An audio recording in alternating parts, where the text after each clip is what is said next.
Simba बहादुर शेर का बच्चा जंगल में रहता था। जिद्दी भी, जिसका नाम मोगली था।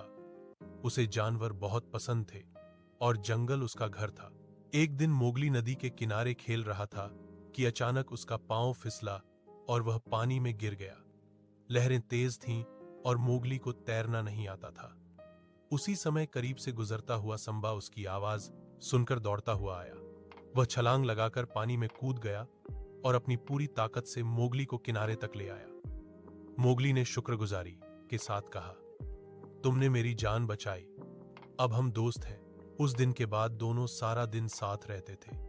कभी वे पेड़ों के नीचे बैठकर बातें करते, कभी तितलियों के पीछे भागते और कभी चिड़िया की आवाजों की नकल करते।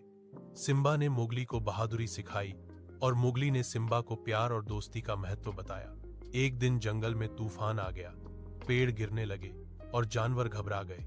सिम्बा और मोगली ने मिलकर सब जानवरों को सुरक्षित जगह पहुंचाया। छोटे खरगोशों को मोगली ने उठाकर पनाह दी और सिम्बा गरज कर सबको रास्ता दिखाता रहा। तूफान थम गया तो सब जानवरों ने दोनों दोस्तों को सलाम किया।